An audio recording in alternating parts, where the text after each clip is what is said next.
All right, guys, I'm back. We're gonna run the. I'm all set up, so I might as well. Uh, we're gonna go ahead and run this press conference. Um, so we're just waiting for it to start right now. Um, so yeah, fantastic news today. Letecia Stauch found guilty on all charges, sentenced to the maximum that the law allows for each count. All she's two. She got two life sentences to be served consecutively, meaning back to back. So two life sentences without the possibility of parole, on top of the fact that on top of the other two charges, where I think she got 11 years for one and then another 13 years for the other. But those don't matter because she's never going to see the light of day again. And nobody feels sorry for her. Letecia can suck a big fat one because she sucks. Communications for Colorado's 4th Judicial District.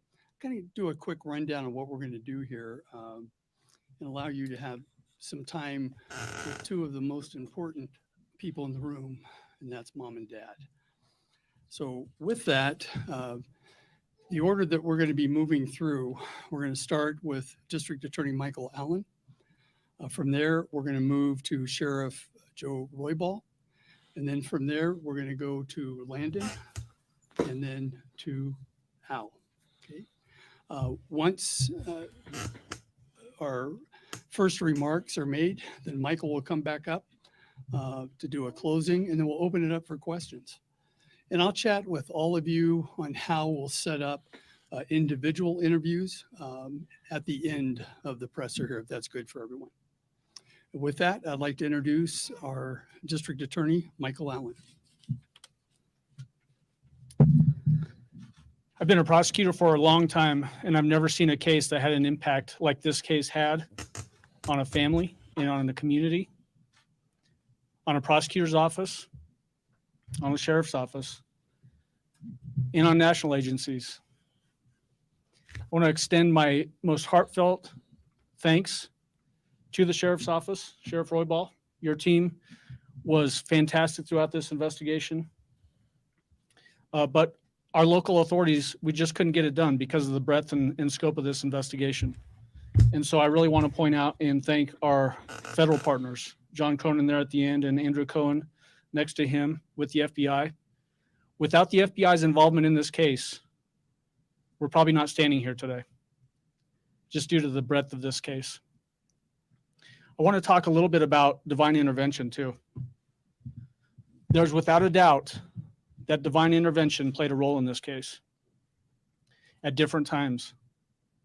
Most importantly, when we talk about what happened with Macon Ponder down there in Pensacola, Florida. On March 17th, as he's inspecting that bridge, he finds Gannon's remains and closes that last loophole for us. Gives this family some closure as to what happened to their sweet boy Gannon. But that was truly divine intervention. That bridge is inspected once every 2 years. If he had been at that bridge just a month and a half, 2 months prior, it's likely that Gannon's remains are never found. God's fingerprints are on this case. Same thing goes for finding that board up at the S-curve in southern Douglas County. Hard work, perseverance, investigative know-how, and God's fingerprints allowed us to solve this case and bring justice for Gannon, to bring justice for Al Stauch and Landon Bullard, and this community. I've never seen a community come together like the Lorson Ranch community did, El Paso County, really the world. Every single mother that heard about this case fell in love with Gannon, his sweet smile, his bubbly personality, and the fact that his life was cut short in the most horrific way possible. Lady Justice is famously clothed with a blindfold. She lifted her blindfold and was aghast at what she saw in this case. And that defendant, that horrible stepmother, a stepmother of nightmares, will never breathe a free breath again. I can't say enough about this community, about this investigative team, and about these two parents who will never be whole.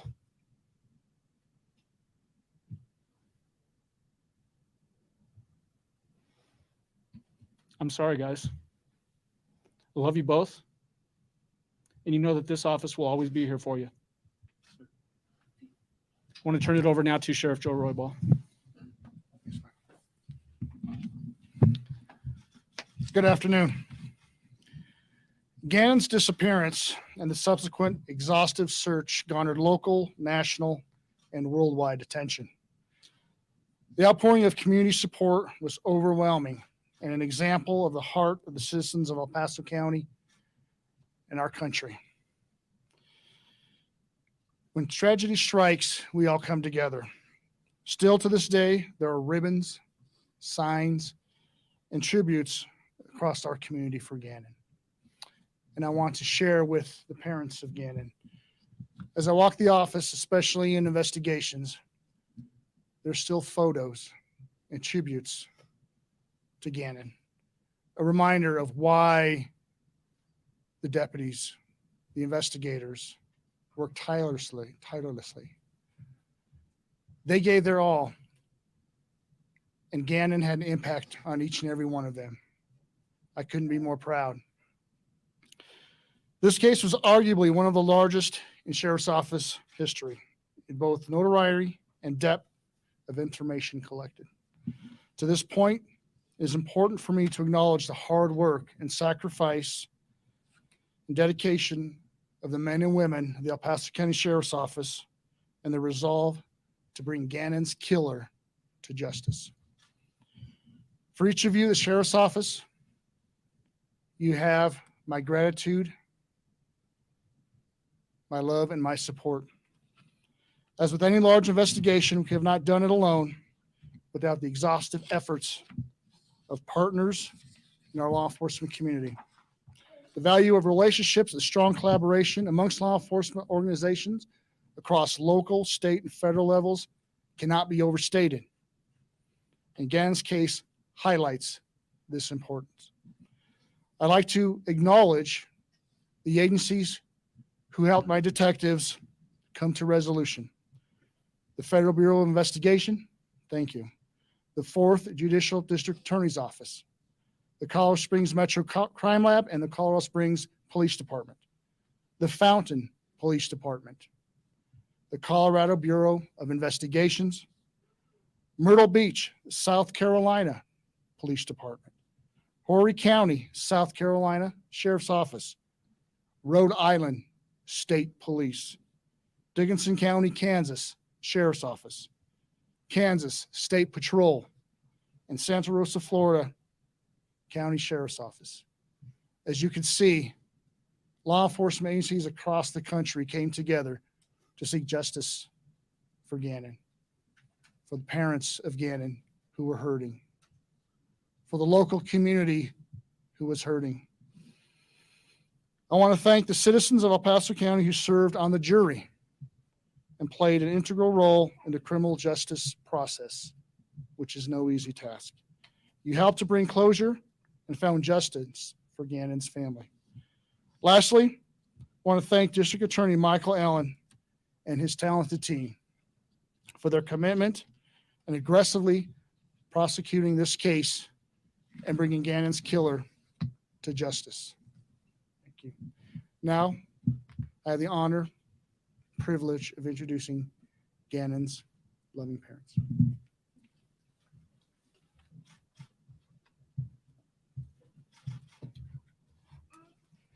Hello, everyone. About 3 years ago, we were set up in this similar room, giving us the worst news that was imaginable. The news that our son was no longer alive. And now I stand here today with some of the happiest news that we have waited 3 years for, is that he has finally received justice. And we have no more fears of this lady, the defendant. She will be locked up for the rest of her life, and I can sleep at night knowing that she will not harm anyone else. I thank the community I thank Larson Ranch. I thank my church family. I thank Restoration. I thank everyone that is here today. Albert's family, my family, people that are watching at home. I also want to thank the judge, the jurors, and Michael Allen and your team for putting up with me and my emotional mess that I've been since from the beginning. But I've adopted a new family, and I'm very blessed to have you in Gannon's Army. You are a true inspiration, all of you. The days that I've had doubt and questions, you stood by us, and I'm very thankful. I can't give enough thanks. It's just one of those things that I just have to give God all the glory because he has been a gracious God. When Gannon was born, we had one other time to fill the room. Gannon was born 1 pound, 6 ounces. Our church came and the whole hospital was filled. This other time is in the courtroom in this 3-year journey. And I'm so thankful for every search effort, for every manpower that was put in, every foot that walked across the snow. You never gave up. And earlier, divine intervention was mentioned, and I have full faith. 11:11 was in some messages, the body being found.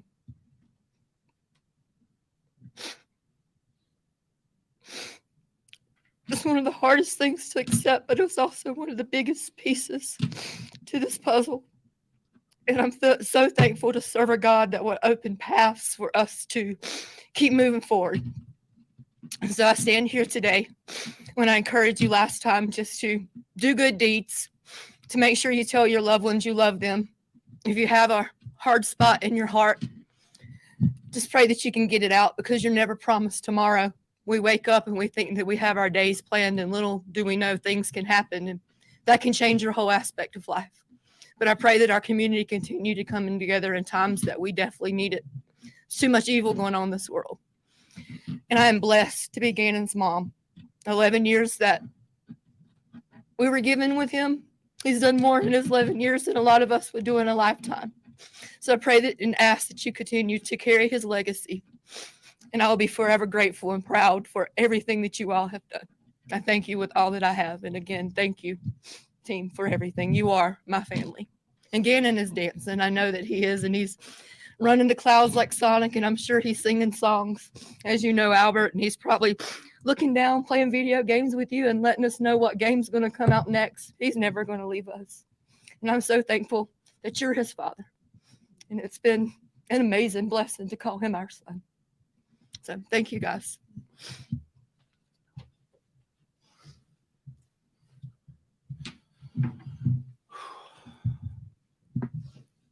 So I just want to start with something I said in my statement in the courtroom that, you know, it's hard to say this, but Gannon, he's still with us. It's hard not to talk about him in the past tense, but he's with us, Landon, and he always will be.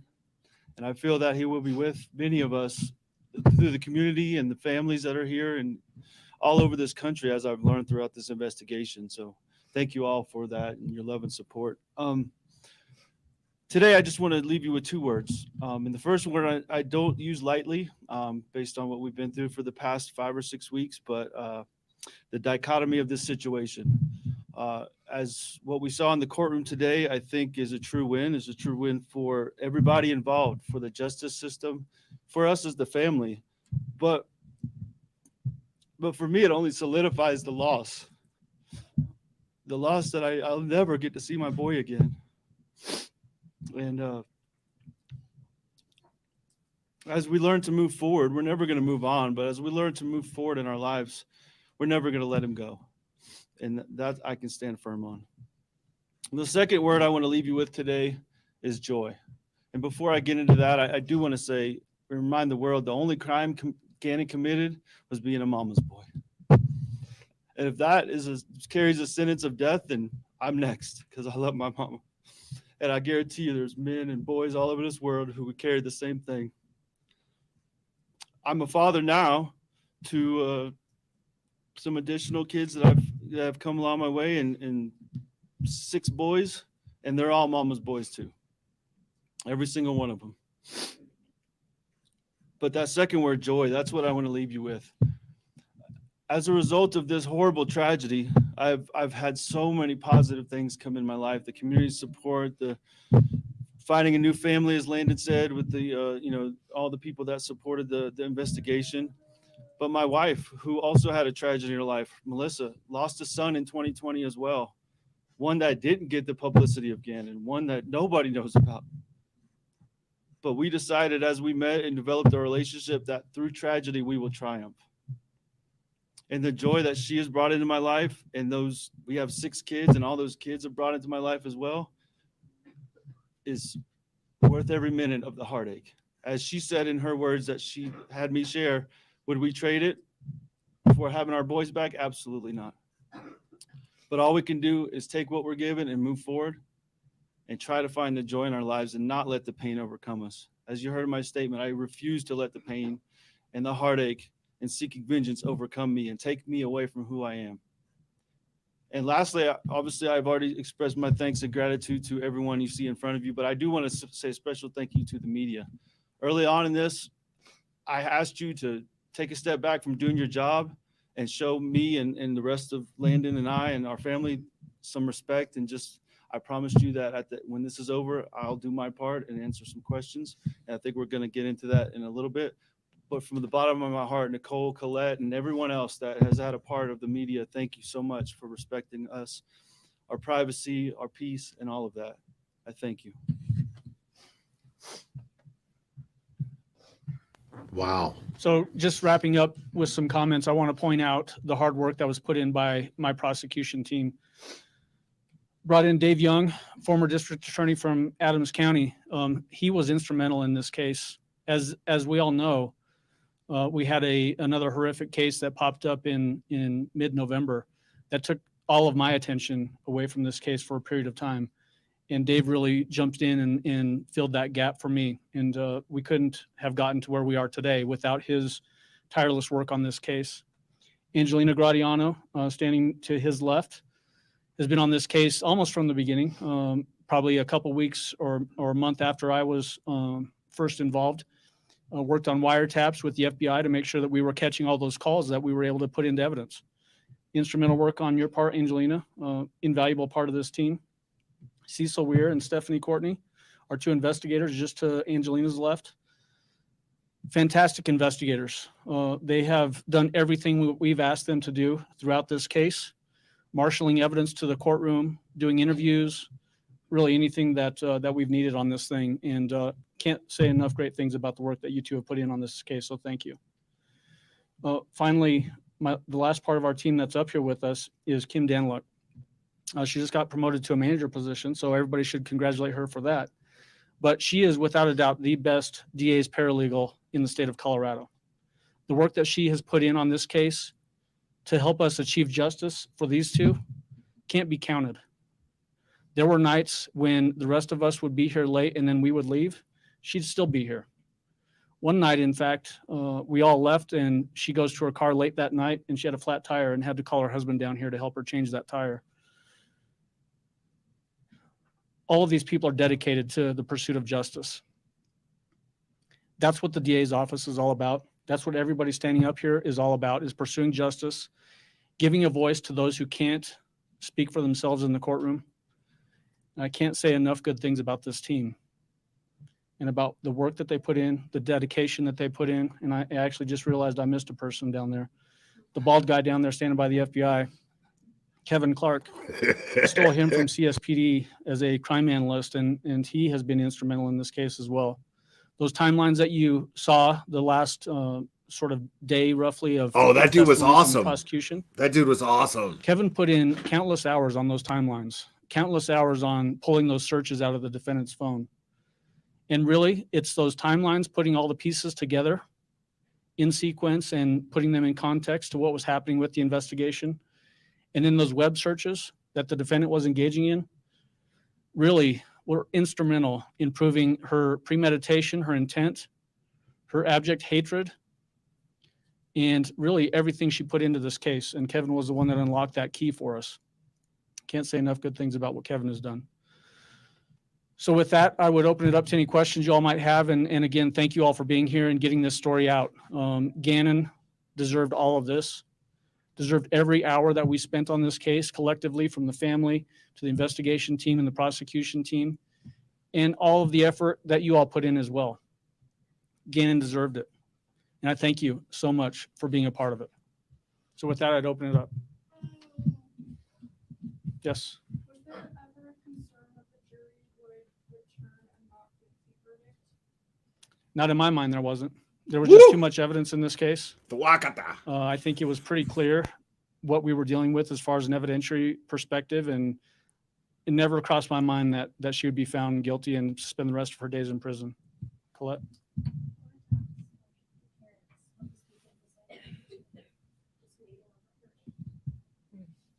So Friday was hard. It was really hard because you get your hopes up and then you have to kind of think Thank you, against Tracy things Ann. that could hold things back. And waiting through the weekend was hard. But I had Lena, so it made things much better. But I don't wish it on anyone. It was very brutal for me. I'm sure it was for Albert as well, but it was a horrible waiting game, even though that 3 years felt like it was slow and now it's sped up. The weekend felt much longer waiting for this. Yeah, absolutely. It was tough, but let me tell you, I just mentioned we have 6 kids. So Saturday it was track meet, soccer game, back to the track meet, Denver for basketball games, got home at 11, get up on Sunday, do it all over again. So we stay pretty busy.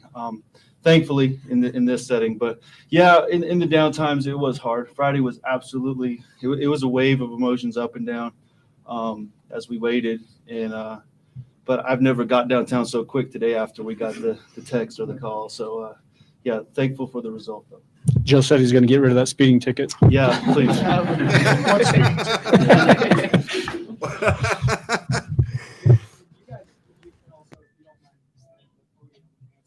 Parents, when you heard guilty come from the judge, what was your reaction? I could breathe. Come over for here the and- first time. They want you on I'm microphone. sorry. Yep. I could breathe for the first time. Sitting back and you have a 50-50 shot, right? It's one way or the other. And so when that guilty verdict and everything came out, I was happy. Like, it's one of those times, it feels like a little kid at Christmas time, if that makes sense, that you've waited so long and the day is finally here. So it was the best feeling. So Yeah, I think my best way I can explain it is how I did in my statement. It's been really hard, and just opening up a little bit here, it's been really hard to access Gannon throughout these past 3 years. And, hopefully I can start doing that a little bit more now that this part is behind us. That's really for me kind of just a weight lifted off, another weight lifted off, and I can start experiencing my son a little bit more as time goes on. DA Allen, is there, for the prosecution team, is there any doubts or, no, not doubts, but questions about that day and what happened? Are there any other just outstanding questions about what happened to Gannon? Well, we know what happened to Gannon. What we don't know is truly the why. And that's something that we'll live with forever. We're never going to know that. This defendant is not the kind that's going to ever give us that satisfaction. In fact, I think it's fairly clear from the evidence that we presented at trial and her conduct during trial, which was abhorrent, completely abhorrent. It's just another twist of the knife. And I choose, and I hope that these folks choose, to not give her any satisfaction in that, and to just know that Gannon is in a better place now, and that we achieved all the justice that we could achieve here on earth, and she's got to answer questions to a higher power at some point in her life. Well said. But that's not for us to consider. That young man, that beautiful little boy, did not deserve what he got. It's the most horrific thing I've ever seen as a prosecutor. Please confirm the charge that was dismissed. Yeah, you're talking about the other case? Welcome to Yeah, so that was Illegal based off of a Cadillac. solicitation to escape from the jail. There was statements made from other people in the jail that she had solicited another inmate to help her escape from the jail. Really, the level of that case is so low that it's inconsequential and would not have really done anything for us in the big grand scheme of things. My goal is that she's been convicted now and sentenced to life in prison without parole. Let's get her off to her last place here in Colorado, which is the Department of Corrections, where she'll serve the rest of her days in prison. That's right. Yeah. Anything else? Yes. You kind of talked about this biggest investigation the county has ever seen. Can you kind of take us behind the scenes in the preparation it took for this trial?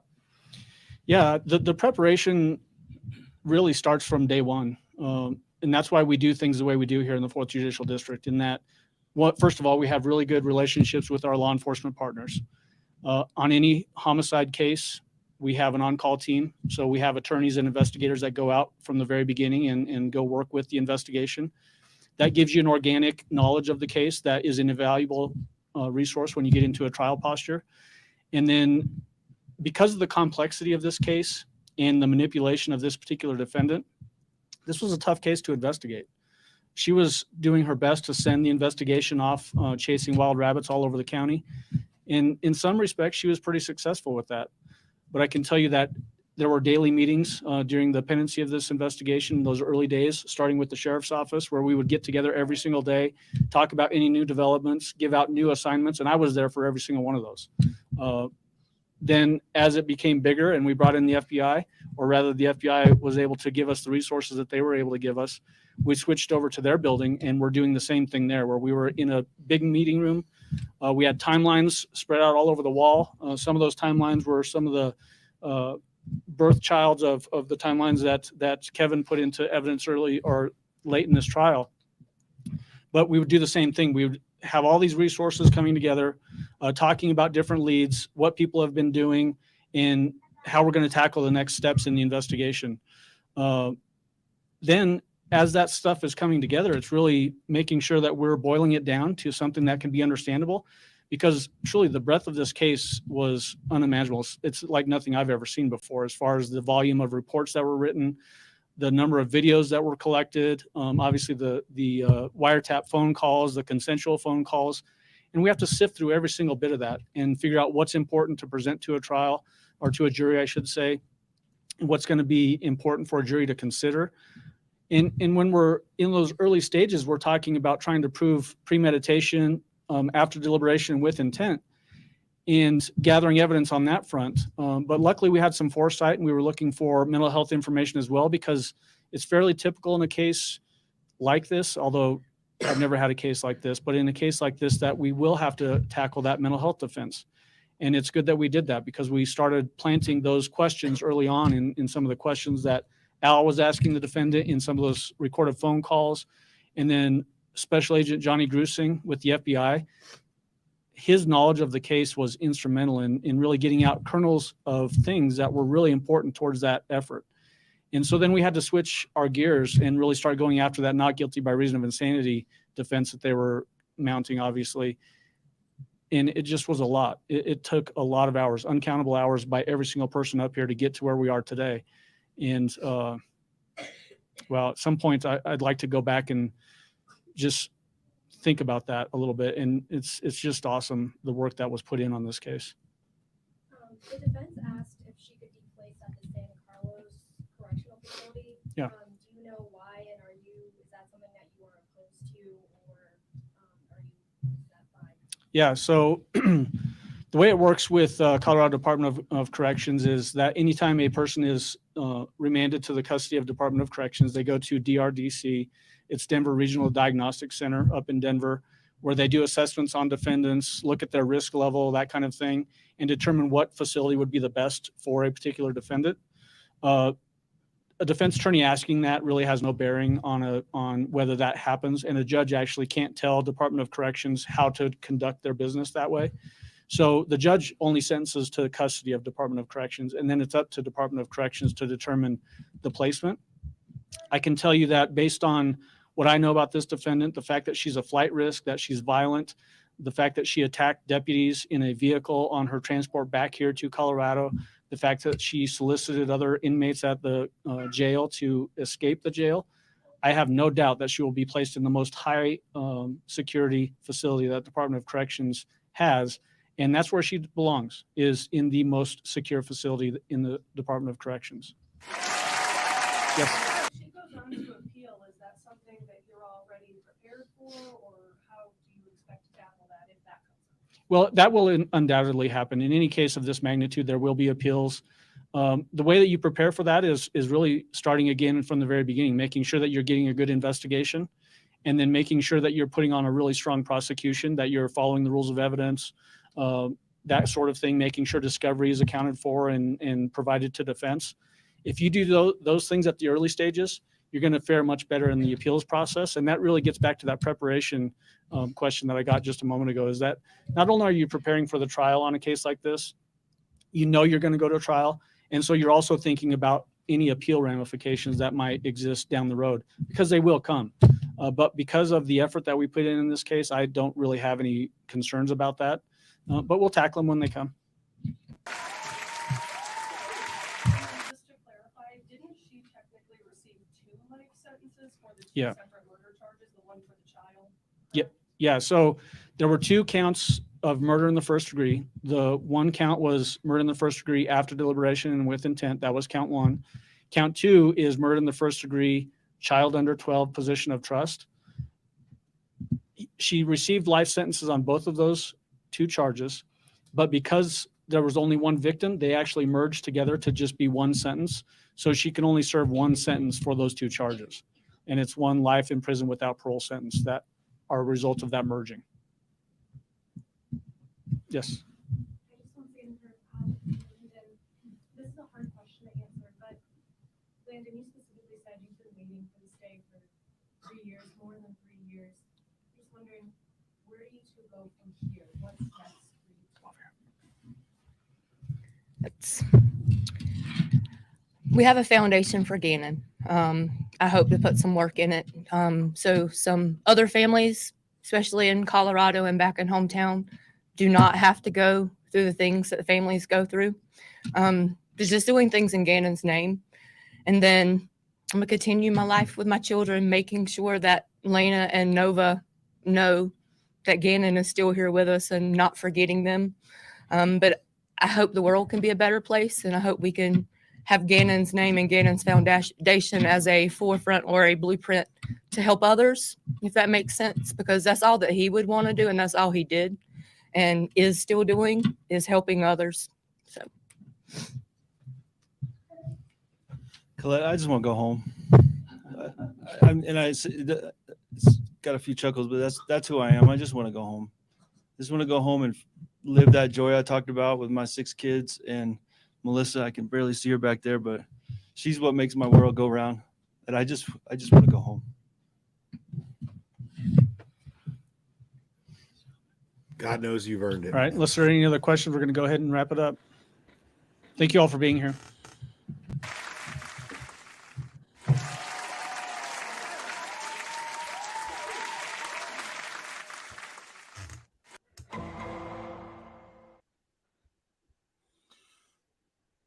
That's it, y'all. Justice has officially been served.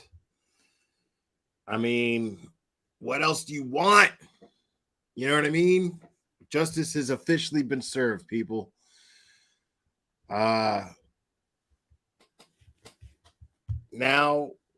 this family, they can move on with their lives. They can take whatever steps needed to get to put Gannon's soul to rest.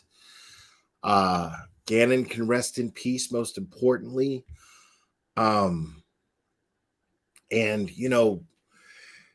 big bonus, we don't have to hear Letecia's bullshit anymore. It's over. She no longer has a stage.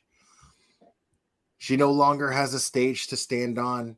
She no longer has a microphone to put anybody through any more of her bullshit. That's it. I mean, it's pretty amazing, people. Today and the last 5 weeks, we've seen justice, and that's not including the jury selection prior, but I mean, in all of that, we saw the justice system and how well it can work. It makes me proud as a patriot to be an American. Um, is it flawed? Sure. But I had I never have a faltering faith in our justice system, even though it does let me down sometimes. But overall, I trust our justice system, and it proved to work for us, but most importantly, work for this family today. And I think it's a beautiful thing. Um, I think it's a beautiful thing. I love when my faith in something that can be so flawed and can be so um, unpredictable. I love when it comes through. I love when that faith is validated. I love when I see people who work hard their entire lives to get careers in this justice system, and it's because they truly believe in the system, and they want to contribute their efforts and contribute their intelligence and what they have to offer to our justice system working so well.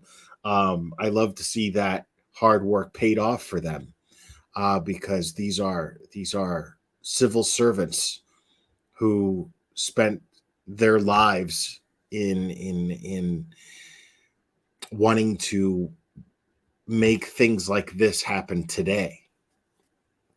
And even the defense attorneys, the defense attorneys, it's real easy for us to shit all over them and their behavior. And there's a couple of little things that bugged me about them, but you got to understand, people, they're only representing Letecia. You see what I'm saying? These people did not tell Letecia, hey, you should plead not guilty because we can get it thrown out. We can beat it. They didn't do that. Letecia had the decision. She had the choice and the decision to either take accountability for her actions or not. She has the right as an American citizen to say, nope, and to stand trial. And there are people tasked with the ugly responsibility of having to represent someone like this. And those people did the best that they could. A lot of people are thinking, well, they didn't do a good job. They did a horrible job defending her and blah, blah, blah. No, they did their jobs. I mean, you got to understand, as this district attorney stated, the case, the evidence that they had in this case was overwhelming. This guy had no doubt that they were going to win this case. This was just another tactic of Letecia not taking any accountability or responsibility for her actions and how her actions affect other people. She could have just pled guilty, maybe gotten some sort of, I mean, I don't know if she would have gotten a lighter sentence, but if I had to imagine, her attorney said, well, what happens if we plead guilty? What's on the table if we get her to plead guilty? And this DA was probably like, nothing. We've got too much evidence against her. She's going to prison forever. This is an evil piece of shit who stabbed a defenseless, loving, caring 11-year-old boy to death before she shot him and then bludgeoned him.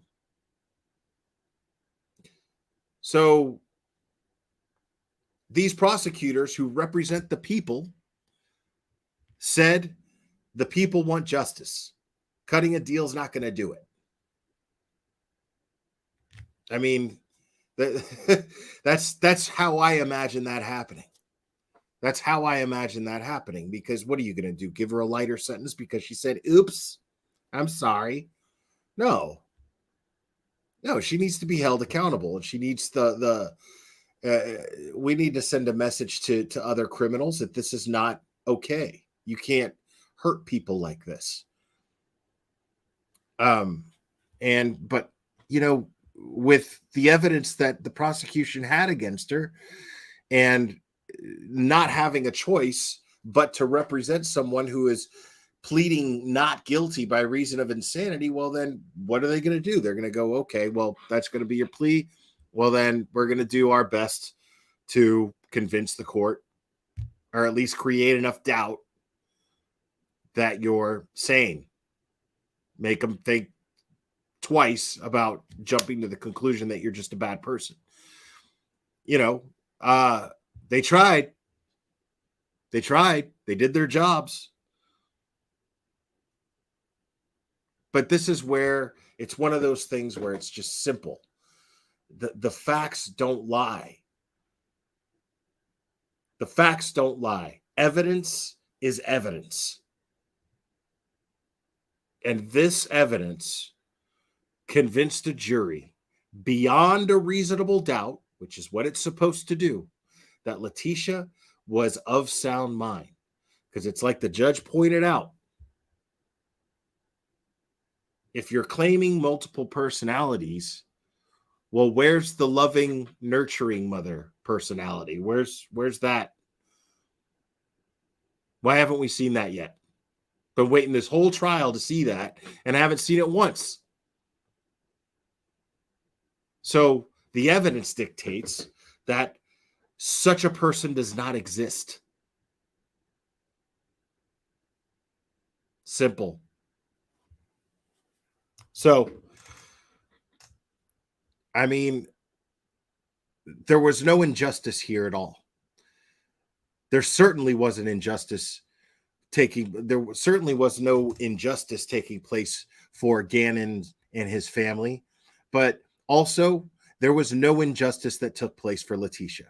She had her chance in court. She had her 5 weeks in court. She had her mental health professional that was rigged by the defense to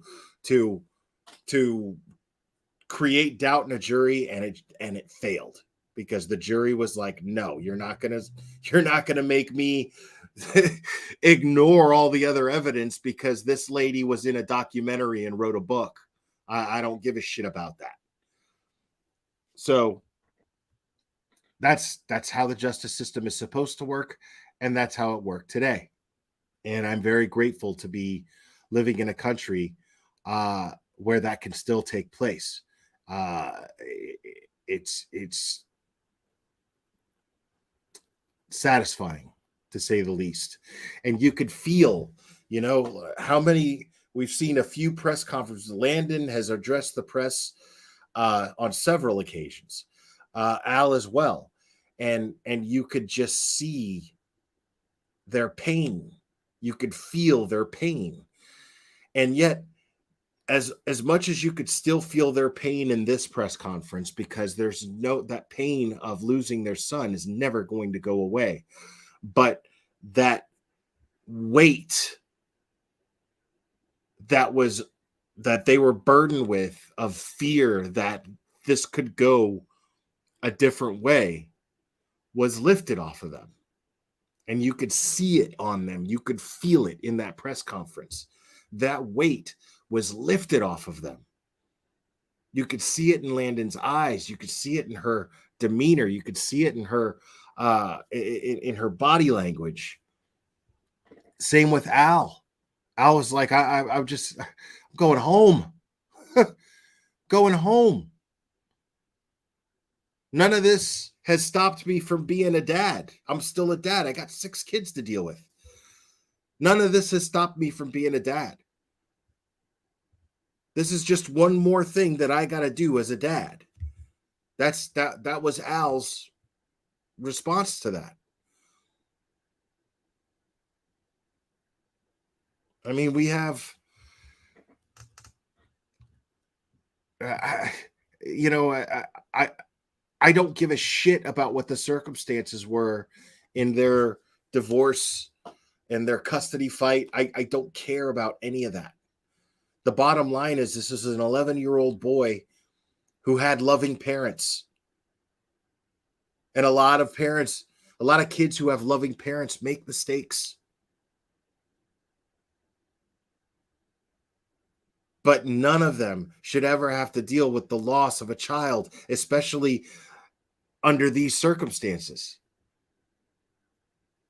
Those parents, regardless of whatever their personal shit was during their little divorce and custody fight that they had going, and I say little, I minimize it deliberately, because those of us, and I'm included in that too, those of us who have had to engage in custody fights, who have had to fight for our children, the majority of us have never had to fight under the circumstances that these people have. How minuscule are our problems in comparison to that when we're dealing with a significant other, a former significant other who we nitpick and discredit and make them look bad, and and worry about them making us look bad and blah blah blah, all that shit. In the light of this, seems like nothing. Seems petty. It seems just absolutely petty. So we can learn from this. Hear idiots talking about how we had this opportunity to learn from Dr. Lewis. Dr. Lewis wasn't there to educate us. Dr. Lewis's purpose was to sit up there, simply to sit up there and prove to the jury that Letecia Stauch was insane at the time of the murder. She failed to do that. So I'm not here to learn from Dr. Lewis and how psychology works if she completely failed to even present what she has worked her life on to show the world and educate us all. She had an opportunity to do that. She failed. It wasn't on us. She failed. Rowena Sudpucker, thank you so much. The defense attorney being in with Dr. Lewis and her son during Letecia's interview is still mind-blowing to me. I agree.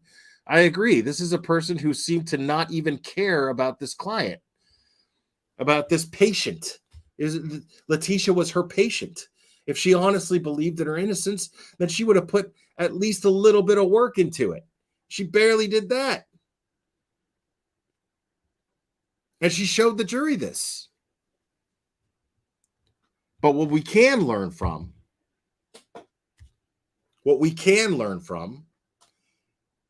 is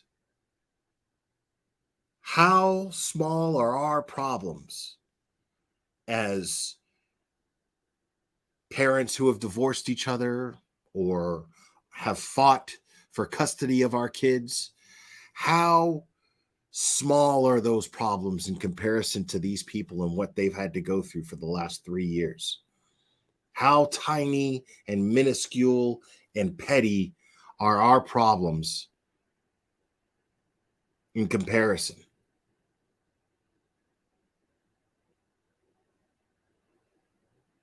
When we're squabbling over over our time to tell a judge what a piece of shit our ex is, right? While we're squabbling for that, are we really thinking about what's the best thing for this kid? Their happiness? Are we genuinely appreciating their existence and how blessed we are to have them in our lives? Something to think about. So if I'm going to learn anything from this trial, that's what I'm going to learn from. That's what I'm choosing to learn from. Not is it can people really have different personalities? And if one of those personalities kills somebody, can I use it as an excuse? No, I'm not learning from that. I don't need to learn from that. I'd rather focus on the things that I should be grateful for, not for the things that can provide me with excuses for shitty behavior. Fuck all that. Guys, thanks for joining me. I'm going to wrap this up. I love you guys a lot. Seriously. You guys are amazing. I loved hanging out with you guys. And thanks to Tracy Ann, Chasing Truth, for being in the chat and saying hello. And you don't have to super chat me. That drives me crazy. Thank you for that. But I know she did some, I'm bringing her up because she did some amazing work covering this case. She's always been invested in this case. And it was really nice of her to show up in the chat and show some love. So thank you so much for that, Tracy Ann. Means a lot. But guys, I love you. I'm wrapping this up. We will do this again very, very soon, my friends.